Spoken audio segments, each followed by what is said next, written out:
జగన్మోహన్ రెడ్డి పాలనలో ఆంధ్రప్రదేశ్లో 30 నుంచి 35 వేల మంది యువతులు అదృశ్యమయ్యారు అంటూ జనసేనాని పవన్ కళ్యాణ్ గారు గతంలో కొన్ని విమర్శలు చేసినటువంటి నేపథ్యంలో ఇప్పుడు కూటమి ప్రభుత్వం అధికారంలోకి వచ్చిన తర్వాత పవన్ కళ్యాణ్ని టార్గెట్గా చేసుకొని కొంతమంది వైసీపీ నేతలు నాయకులు మా పాలనలో ఆంధ్రప్రదేశ్లో కొంతమంది యువతలు మిస్ అయ్యారని మీరు చెప్పారు కదా, మరి వారి జాడ ఎక్కడుందో మీరు కనుక్కోండి అని వారు వెటకారంగా మాట్లాడడం. ఒక 10 రోజుల క్రితం విజయవాడకి చెందినటువంటి ఒక మహిళ ఉప ముఖ్యమంత్రి పవన్ కళ్యాణ్ గారిని కలవడం, నా కూతురు 9 నెలల క్రితం మిస్ అయింది, మేము 9 నెలల క్రితమే కంప్లైంట్ చేశాం, కానీ 9 నెలల నుంచి పోలీసులు ఎటువంటి చర్యలు తీసుకోలేదు, ఈ కేసు ముందుకు సాగలేదు అంటూ జనసేనాని పవన్ కళ్యాణ్ దృష్టికి తీసుకువెళ్ళడం, ఆయన అధికారులుగానే హెచ్చరించడంతో అధికారులు కూడా ఆ అమ్మాయి మిస్ అయిన అమ్మాయి జాడ కనుక్కున్నారు. జమ్మూలో ఉంది ఆ అమ్మాయి అన్నట్లుగా జాడ కనుక్కొని ఆ అమ్మాయిని ఆంధ్రప్రదేశ్కి తీసుకొచ్చేటువంటి ప్రయత్నం కూడా చేస్తూ ఉన్నారు. ఇలా అంటే ఆంధ్రప్రదేశ్లో వైసీపీ అధికారాన్ని కోల్పోయిన తరువాత ఇలా ఒక్కొక్కటిగా యువతలకు సంబంధించినవి కానీ, గంజాయి కానీ, లేకపోతే మైనింగ్ కేసులు కానీ ఒక్కొక్కటిగా బయటకు వస్తున్నాయి. దీన్ని మీకు ఇంకొక మంచి ఎగ్జాంపుల్ చెప్తా. ఇప్పుడు రాష్ట్రం అంతా ఒక గాలి వీసింది, కూటమి గాలి వీసింది. వైసీపీకి 11 సీట్లే వచ్చినాయి. ఇప్పుడు వాళ్ళకి 11 సీట్లు వచ్చినాయి అనేదాన్ని నాకేం బాధలేదు. కానీ ఈ 11 సీట్లలో ఒక సీటు జగన్మోహన్ రెడ్డిది, సిట్టింగ్ సీఎంది, అట్లా ఇంకొన్ని కీలకమైన స్థానాలు కొన్ని ఉన్నాయి. కానీ గమ్మత్తుగా పాడేరు, అరకు 2 సీట్లు వైసీపీ గెలిచింది. అవును, ఎందుకు గెలిచింది అనుకుంటున్నారు? అక్కడ ప్రజలకి జగన్మోహన్ రెడ్డి ఉపాధి కల్పించటము అనే మాటని పక్కన పెట్టేసి, మీ ఇష్టం మీరు గంజాయి పండించుకోండి, మీ మీద కేసులు ఉండవు, మిమ్మల్ని ఎవరు ఇబ్బంది పెట్టరు, అధికారులు చెక్కింగ్కి రారు, మీ దగ్గర గంజాయిని మేము ఖచ్చితంగా కొనుగోలు చేస్తాం అనే ధైర్యాన్ని అక్కడ రైతులకు ఇవ్వబట్టే వాళ్ళందరూ కూడా మళ్ళీ జగన్మోహన్ రెడ్డి కనుక రాకపోతే వాళ్ళకి ప్రపంచంలో ఏం జరుగుతుందో వాళ్ళకి పట్టదు కదా. కాబట్టి వాళ్ళు ఖచ్చితంగా జగన్మోహన్ రెడ్డి మళ్ళీ గెలిపించుకోవడానికి కారణం ఇది. అంటే ఆ 2 ప్రాంతాల్లోనే గంజాయి ఎక్కువ పండుతుంది మనకి. అంటే గతం నుంచి కూడా వాళ్ళు కాంగ్రెస్ పార్టీకి అలాగే వైఎస్ఆర్సీపీకి సపోర్ట్ చేస్తూనే ఉన్నారు కదా మేడం. నేను ఎప్పుడు ఎంత సపోర్ట్ చేస్తాననేది కాదు, ఈ 5 ఏళ్లలో గంజాయి సాగు ఎంత పెరిగింది. ఓకే, ఇప్పుడు ఈ 5 ఏళ్ల క్రితం అరకులో కాఫీ గింజలు పండించారు. అప్పుడు చంద్రబాబు నాయుడు ఉన్న టైంలో ఒక బ్రాండ్ వాల్యూ తీసుకొచ్చారు అరకు కాఫీ అని. మొన్న కూడా ఎందుకు ప్రధాని మోదీ గారు చెప్పారు కదా వాటిని అంటే ప్రోత్సహిస్తూ బ్రాండ్ అంబాసిడర్ లాగా బిహేవ్ చేశారు. ఓకే, అయితే మరి అలాంటిది ఇప్పుడు కాఫీ ఎంత పండుతుంది, గంజాయి ఎంత పండుతుంది? వాళ్ళు ఏంటంటే అక్కడ అమ్మో ఈ ప్రభుత్వం కనుక మళ్ళీ రాకపోతే, మనకి ఈ పంటలు లేకపోతే మన వ్యాపారాలు ఏమవుతాయి? ఇప్పుడు ఏ వ్యాపారికి ఆ వ్యాపారికి ఏముంటుందండి, వ్యాపార దృష్టి ఉంటుందిగా. నాకు 4 రాళ్ళు రావాలని కోరుకుంటాడు, కానీ నేను చేసేది చెత్త పని, ఈ చెత్త పనిని ప్రభుత్వం చూసి అప్పటికప్పుడు అరెస్ట్ చెయ్యాలి, ఇట్లా వ్యాపారస్తుడు కోరుకోడు కదా. వాళ్ళేంటి, ఈ గంజాయి మీద మనం బతుకుతున్నాం, పైగా చాలా తక్కువకి కొనుక్కొచ్చుకుంటారు, వాళ్ళ దగ్గర నుంచి కొనుక్కొచ్చుకొని చాలా ఎక్కువ రేటుకి అమ్ముతూ ఉంటారు. ఇప్పుడు ఎక్కడన్నా చూడండి, భారతదేశంలో ఎక్కడ గంజాయి పట్టుబడినా అది ఆంధ్రాదే అనేది రికార్డ్స్ చెప్తున్నాయి, నేను చెప్పటం కాదు. అసలు గంజాయికి అడ్డా ఆంధ్రప్రదేశ్ లాగా మారిపోయింది. ఈ మారిపోవటం వెనకమాల అంత అక్కడ పండుతుంది అంటే ఆ ఒక్క 2 ప్రాంతాల మీద మీరు శ్రద్ధ పెడితే పంట ఆపలేరా అండి? ఇప్పుడు నేను ఇంకో మాట కూడా చెప్తా. 30,000 మంది యువతులు తప్పిపోయారు అని చెప్పి మోడీ పవన్ కళ్యాణ్ చెవులో చెప్పకపోతే, ఆ రోజు సెంట్రల్ గవర్నమెంట్ నుంచి వచ్చిన ఇన్ఫర్మేషన్ అని అన్నాడు కదా పవన్ కళ్యాణ్ కూడా, నేనేం దాన్ని తప్పు పట్టట్లా. కానీ మరి మీరు చిటుక్కుమన్నా కనుక్కునేంత శాస్త్ర పరిజ్ఞానం మాకుంది, విజ్ఞానం మాకుంది అని కోతలకు వస్తారు కదా. అంటే దేశ సరిహద్దుల్లో ఏం జరుగుతుందో మాకు తెలుసు, మేము ఒక్కళ్ళు కూడా లోపలికి చొరబాటుదారులను రానివ్వట్లేదు, వాళ్ళ మీద ఉక్కుపాదం మోపుతున్నామని మోడీ గారు అంటాడు కదా. మరి ఇంత శాస్త్ర సాంకేతిక పరిజ్ఞానం ఉన్నోడు ఒక్క 2 ప్రాంతాల్లోనే గంజాయి పండుతుంది అన్నప్పుడు అక్కడ ఎందుకు ఉక్కుపాదం మోపలేదు? ముక్కుపాదం మోపేలాగా జగన్మోహన్ రెడ్డిని ఎందుకు ప్రశ్నించలేదు? ఇప్పుడు గంజాయి అంటే అదేం చిన్న విషయం కాదు కదా, ఎంత పెద్ద వ్యవహారం అది. అది ఇల్లీగల్ కదా, చట్ట వ్యతిరేకం కదా.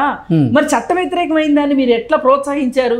30,000 మంది అదృశ్యం అవుతుంటే పవన్ కళ్యాణ్ చెవిలో చెప్పటం కాకోకుండా జగన్మోహన్ రెడ్డిని మీరు ఆదేశించే హక్కు ఉంది కదా, మీకు నిర్దేశించే హక్కు ఉంది కదా, మీరు ఎందుకు చెప్పలేదు? అంటే రాజకీయ నాయకులు మీరందరూ కలిసి ఒక వింత నాటకం ఆడుతున్నారు. ఇది రాజకీయం చేసేసారు సమస్యని. ఇవాళ ఈ సమస్య రాజకీయ సమస్య కాదండి, ప్రజల సమస్య. మీ రాజకీయాలు తగలడిపోను, ఇవాళ కాతే రేపు ఉంటాయి. సమస్య వల్ల రాజకీయ నాయకులు కాదు ఇబ్బంది పడుతుంది, సామాన్య ప్రజలు. ఎన్ని అసాంఘిక కార్యక్రమాలు జరుగుతున్నాయి ఈ గంజాయి వల్ల, ఎన్ని అక్రమాలు జరుగుతున్నాయి, మహిళలు ఎంత ఇబ్బంది పడుతున్నారు. దీనికి అబ్బాయిలు జీవోత్సవాల్లాగా అయిపోతున్నారు. ఒక 18, 16, 17 సంవత్సరాల మైనర్ బాలురు ఇవాళ నిన్న హైదరాబాద్లో ఒక కేసు విషయంలో 10 మంది అబ్బాయిల్ని అరెస్ట్ చేశారు. ఆ 10 మంది దాదాపు పనిపాట లేని జులాయిలు, మైనర్ బాలురు, గంజాయి సేవిస్తూ ఆ మత్తులో వాళ్ళు చట్ట వ్యతిరేకమైన పనులు చేయటం కాకుండా ఆ అమ్మాయిలకి గంజాయి ఇచ్చి వాళ్ళని ఆ గంజాయి మత్తులో వీళ్ళు అత్యాచారాలకు పాల్పడుతున్నారు. ఒక అమ్మాయి మీద సుమారు 10 మంది అత్యాచారం చేస్తుంటే ఇప్పుడు ఆ అమ్మాయి గర్భం దాల్చింది. ఈ గర్భానికి కారణం ఎవరో కూడా తెలియదు. ఎంత దుస్థితి అండి ఇది. ఇంత చేసే అమ్మాయి వయసు ఎంత? 13, 14 సంవత్సరాలు, మైనర్ బాలిక. అమ్మాయికి ఏం తెలుసు, ప్రపంచం ఏం తెలుసు అసలు? ఇవాళ తల్లులు మొత్తుకుంటున్నారు ఈ ఆడపిల్లల్ని కాపాడుకోవటం ఎట్లా అని. ఆ ఆడపిల్లల్ని కాపాడుకోలేకపోతున్నారు. ఎందుకంటే మధ్యతరగతి మహిళలన్నా ఇంట్లో ఉండే అవకాశం ఉంటుంది, వాళ్ళు హోమ్ మేకర్స్గా ఉండే అవకాశం ఉంటుంది, గృహిణులుగా. కానీ పనిపాటలు చేసుకునే వాళ్ళు ఆడపిల్లల్నే కాపాడుకోవాలా, వాళ్ళ పొట్టకూటికే సంపాదించాలా? భర్తలు చూస్తేనేమో వాళ్ళు గంజాయి తీసుకోవటము, వాళ్ళు మద్యం మత్తులో ఉండిపోవటము, కుటుంబాలను పట్టించుకోకపోవటము. ఇప్పుడు కుటుంబ భారం మొత్తం కూడా కొన్ని సెక్షన్స్లో భార్యలే భరించాల్సిన పరిస్థితి వస్తుంది. ఆ భర్తలు తాగి చచ్చిపోవటం. ఇప్పుడు ఆంధ్రప్రదేశ్లో భయంకరంగా ఈ 5 సంవత్సరాల మద్యానికి బలైపోయిన యువకులు చాలామంది ఉన్నారు. వాళ్ళని చూస్తుంటే పెళ్లిగాని యువతల్లాగా ఉన్నారు ఒక్కొక్కళ్ళు ఇంటర్వ్యూలో చెప్తూ ఉంటే. మరి వాళ్ళకి 26 సంవత్సరాలకి, 27 సంవత్సరాలకి, 28 సంవత్సరాలకి వాళ్ళు విడోస్ అవుతున్నారు, యంగ్ విడోస్ అవుతున్నారు. అంటే ఈ పాపం ఎవరిది? ఓ పక్క మద్యపానము, ఓ పక్కన గంజాయి. అది ఇది కాదంటే ఇంకొంచెం పై లెవెల్ వాళ్ళకి డ్రగ్స్. ఇప్పుడు మనకు తీర ప్రాంతం ఉంది, ఇందుకేనా? గంజాయి ఎక్స్పోర్ట్ చేయడానికేనా? డ్రగ్స్ దిగుమతి చేసుకుంటానికేనా? ఇది ఎవరు ఆలోచించట్లేదు ఏంటండి? పైగా ఇక్కడ మనకు కావాల్సింది ఏంటి? ప్రభుత్వాలకు చిత్తశుద్ధి ఉంటే ఉపయోగం లేదు. ఎవరైతే అధికారులు ఉన్నారో, ఎవరైతే పోలీస్ అధికారులు ఉన్నారో, నిన్న ఆ అమ్మాయిని అరెస్ట్ చెయ్యి, ఆ అమ్మాయిని కరీంనగర్ పంపించాలి. ఆ భర్త వచ్చి మొత్తుకుంటున్నాడు, ఏడుస్తున్నాడు. కనీసం పిల్లాడిని తీసుకుని వెళ్తే పిల్లాడిని చూసి కూడా చెల్లించలా. అసలు ఈడెవడో నాకు తెలియదు అంటుంది ఆ చిన్నపిల్లాన్ని పట్టుకొని. అసలు మీరెవరు? నన్ను కన్న కొడుకుని కట్టుకున్న భర్త కాదంటది, కన్న కొడుకును కొడుకు కాదంటది. ఆ అమ్మాయి వేరే లోకంలోకి వెళ్ళిపోయింది. ఆ అమ్మాయిని ఒక రకంగా మాస్ హిస్టీరియా లాగా చేసేసి, ఒక హిప్నటైజ్ చేసేసి ఆ అమ్మాయిని వేరే లోకంలో పెట్టేసేసింది ఆ అంకమ్మ. అసలు ఆ అంకమ్మని అడగొద్దా? నువ్వెందుకు ఉంచుకున్నావు నీ ఇంట్లో? ఇవాళ ఎవరైనా సరే నలుగురు చుట్టాలు వస్తే తిండి పెట్టడం కష్టంగా ఉంది కదా, అలాంటిది ఆ అంకమ్మ ఎలా అట్టి పెట్టుకుంది? ఏ లాభం లేకుండా అంకమ్మ ఎందుకు ఈ అమ్మాయిని, 2 పిల్లల్ని అట్టి పెట్టుకుంది అని అడగక్కర్లేదా? ఇప్పుడు రజనీ గారు అలాగే ఈ బాధితులు వెళ్ళి ఆ అంకమ్మని అడిగినప్పుడు ఆవిడ సమాధానం ఏంటి? ఆవిడ రిప్లై ఏంటి? నాకేం తెలుసు, వచ్చారు నా ఇంట్లో ఉంటున్నారు అంతే, మీరు వస్తే తీసుకెళ్ళాలండి అంటది సింపుల్ గా. కానీ వీళ్ళేం మేము వెళ్ళమంటారు, వెళ్ళకుండా చేసేసి వెళ్ళమని చెప్తుంది. అసలు ఇది ఎంత మానవ అక్రమ రవాణా,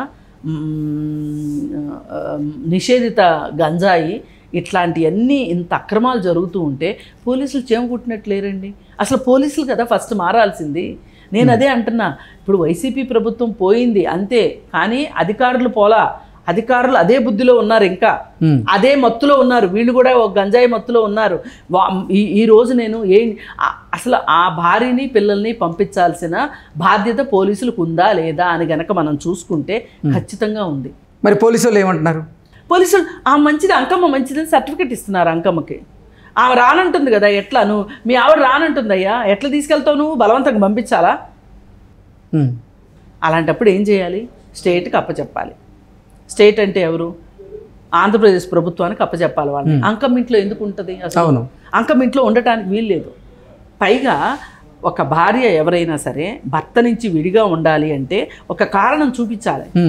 వాళ్ళిద్దరు మ్యూచువల్గా ఇష్టపడి పరస్పర అంగీకారంతో విడిగా ఉంటే అది వేరే విషయం.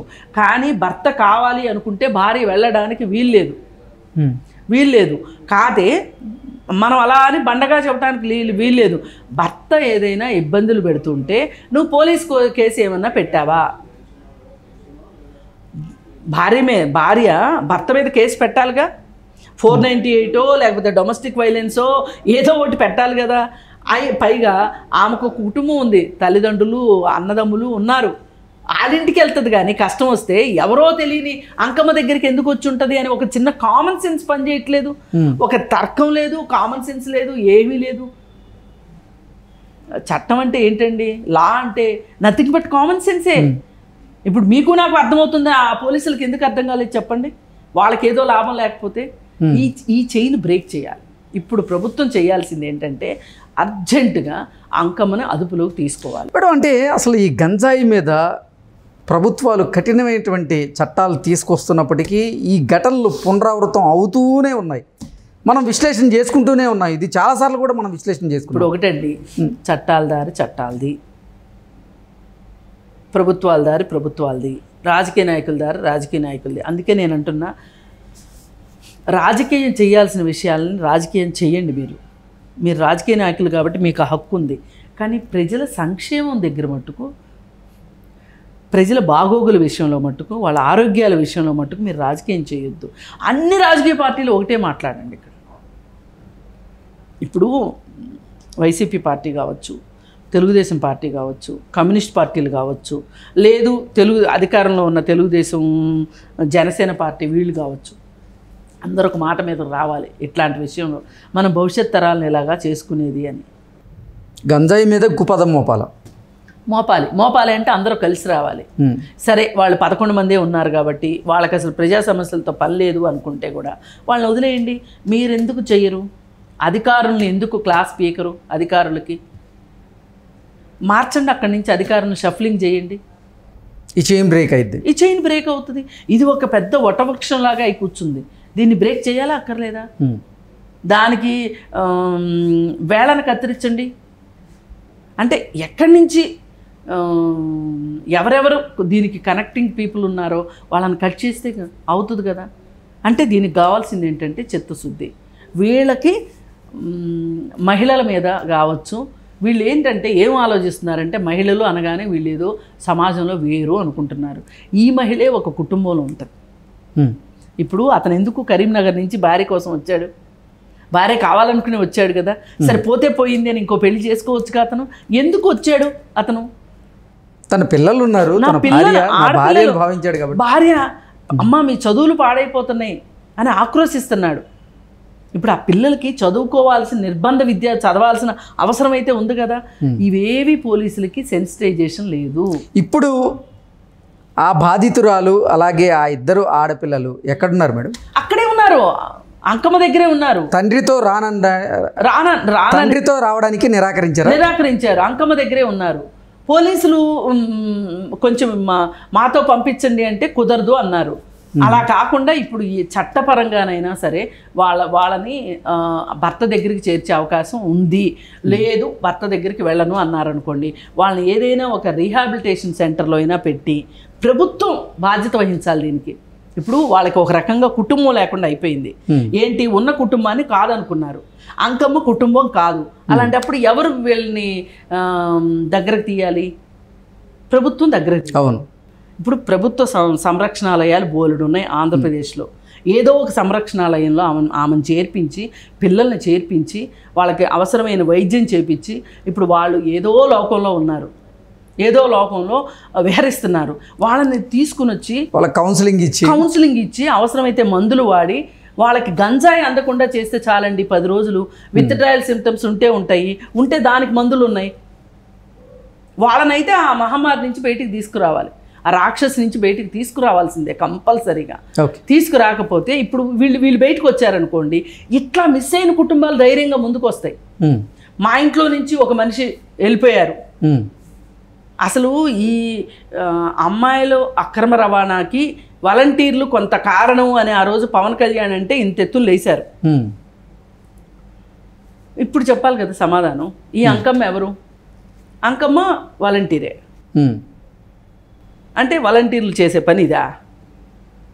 ఇప్పుడు సమాధానం చెప్పాలి.